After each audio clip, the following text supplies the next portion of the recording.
Hi. We come now to day 2, ikalawang araw ng ating daily devotions. And today, ang topic po natin ay co-laborers with God. Our scripture is Acts 2:47 pa rin. At bigyan natin ng pansin yung phrase na to their number daily, no?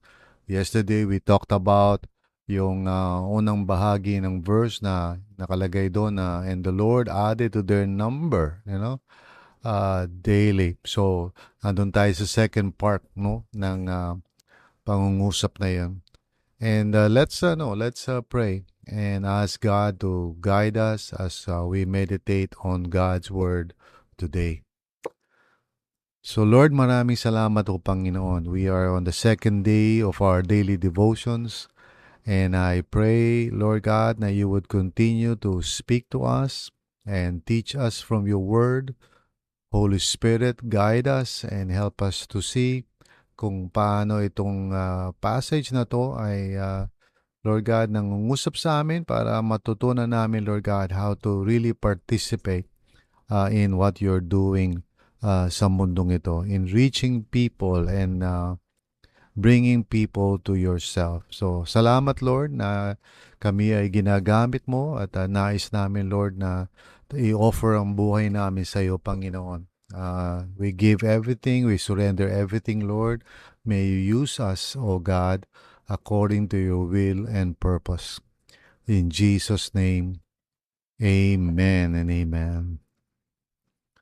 So yesterday pinag-usapan natin how God takes the initiative, no? Hindi tayo nakadepend sa sarili nating husay, no, magsalita o naman wala sa strategy yan.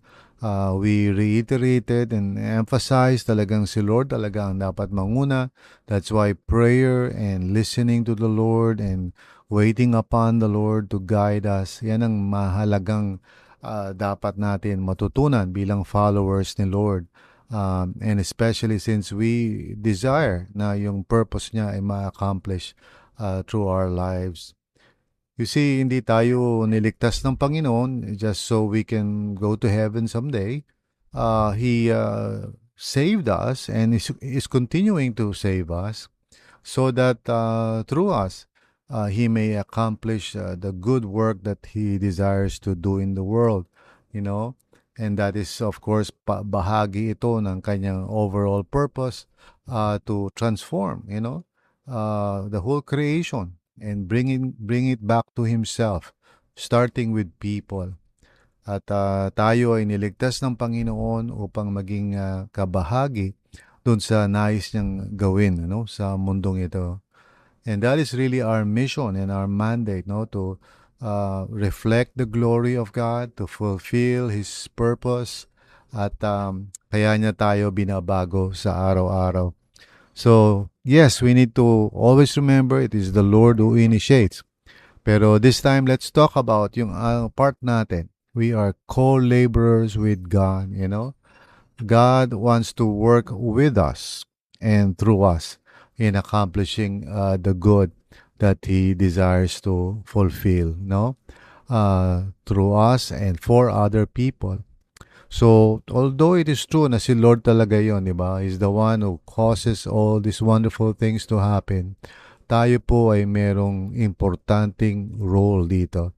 He's going to use us as His vessels of grace, as His instruments, to proclaim the gospel, to help people come to faith in Jesus.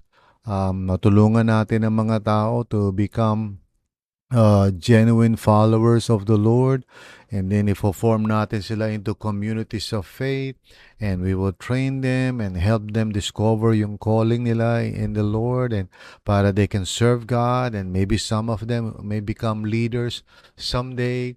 So ito yung ministry, ito yung ginagawa natin, and we are participating sa gawain na ito. And of course, iba-iba tayo ng role. Hindi tayo pare-pareho ng mga gifts, but we are all participating in this wonderful work that God is doing, and tinatawag niya tayo, at tinawag nga niya tayo to be co-laborers with Him. So, ang ano natin, ang role natin is not to be passive observers lamang, but to be co-active, no? Maging co-active tayo. Mag-participate tayo sa mission ng Panginoon. Each one doing his part. Iba-iba tayo ng maaaring may contribute, no? Do sa overall mission ng church, which is the Great Commission. Kaya sabi ko nga sa mensahe ko last Sunday, if you heard me, na yung prinsipyo ng being co-active, yan, mahalaga yan. As believers, we are, called by God to be co-active with Him, no? To participate in what He is doing in the world. So, ini-invite niya tayo, okay? To trust Him and to allow ourselves yung time, talents, and treasures natin to be used according to His will and for His glory, no? So, depende kung ano ang kakayanan mo, kapatid, no? Maybe you have the ability to just support the ministry, or maybe to be a host, to invite people to your home para magkaroon sila ng opportunity to hear God's word, or maybe to use your influence para magkaroon ng opportunity for the gospel to be proclaimed. And maybe some of us can do that. Some of us can teach the word. Others can, care for people. May heart tayo sa mga tao. We are gifted by God to listen, to empathize. Some of us may be given by God the ability to disciple people sa kanilang faith. So I can just go on and on. Basically, kailangan makita natin na we are not just simply observers, We are co-actors, Tayo ay kasama doon sa tinutupad ng Panginoon na layunin niya sa mundong ito. And we see that all throughout Scripture, makikita natin yung katuruan na yan, that it is God who is at work in us to make us willing and able to do His will. Okay? So, ano ibig sabihin yan sa atin? Personally, it is true, God is the one who initiates. It is God who is at work in people, and He is at work in us. Pero we're not just standing still. We're saying, yes, Lord.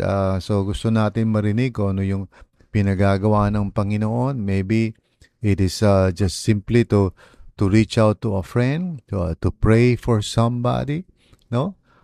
Kaya, one of the things that I would like to suggest sa bawat isa sa atin is that, before the day ends, mag-take tayo ng time to just review our interactions with people and ask God na, Lord, what is the next step for this person?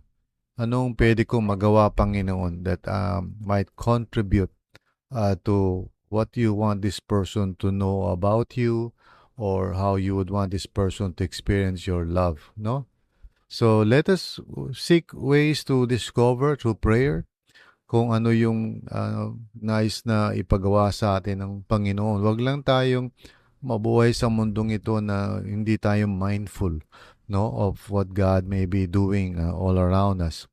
So let's pray, dedicate natin yung sarili natin to the Lord. At the start of the day, let's consecrate ourselves and say, God, I offer you my life. Tapos, let's go. Punta tayo sa school, sa office, o ano man yung gagawin natin. Always being aware, okay, that God is in all things.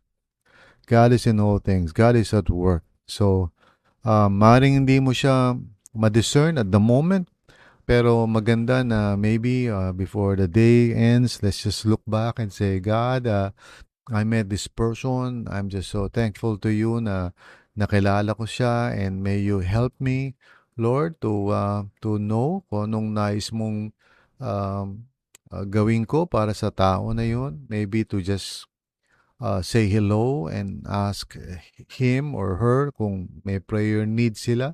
I don't know, Lord. I just offer everything to you. So, parang ganun. We can pray like that. We can just be open to God's grace. Knowing na siya naman talaga ang nagbabago ng puso ng mga tao.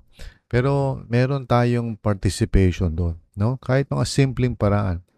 Now, ako, for example, God has given me certain gifts, and so I use that, as my offering to the Lord na, Lord, use me, okay? Others, maaaring hindi nila kayang gawin yung ginagawa ko, pero hindi ko naman kayang gawin yung ginagawa nila. So, really, it's just discovering how God has gifted us and discovering how the Lord, can use us. The important thing to remember is that we need to be actively involved and we need to participate in God's mission in this world. At hayaan natin na magamit tayo ng Panginoon. Wag lang tayo mabuhay sa mundong ito selfishly, na iniisip lang natin yung gusto nating gawin, yung career or whatever business. Let's ask the Lord lagi, Lord, nandito ako sa situation na ito, how can you use me?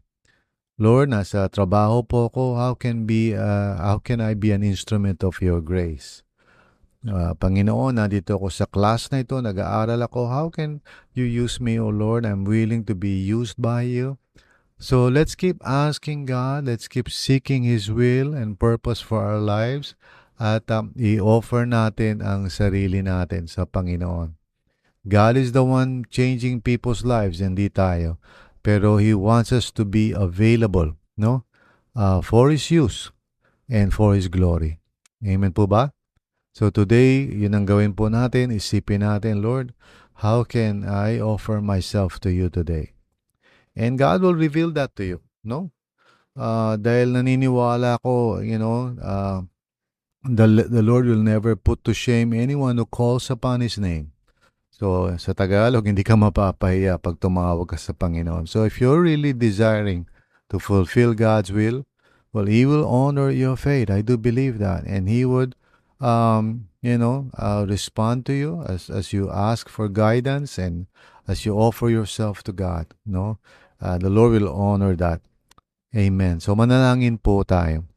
Manalangin tayo. Lord, thank you that you are calling us to be co-laborers with you. Lord, patawarin mo kami sa mga pagkakataon minsan that we forget. We just become oblivious lang sa presence mo because of so many concerns. Please, patawarin mo kami, Lord. Tulungan mo kami to be mindful, to pay attention. And we just give you everything. We give you our lives. We give you all the abilities na pinagkatiwala mo sa amin. We surrender everything, Lord. Anytime na gusto mo po kaming gamitin, please guide us. And Lord, kung may mga tao kaming na-encounter, baka nakalimutan na namin, Lord, i-remind mo kami and show us what you would want us to do for those people. And we trust in you, Lord. We trust on the grace and ability that you would enable us to do. We put our hope in you, Lord. Ikaw ang magbabago ng mga buhay ng mga tao, hindi kami. So we won't be anxious. We won't be afraid. We will just offer ourselves to you, Father. Thank you, Lord. We love you. We praise you. In Jesus' name, amen and amen.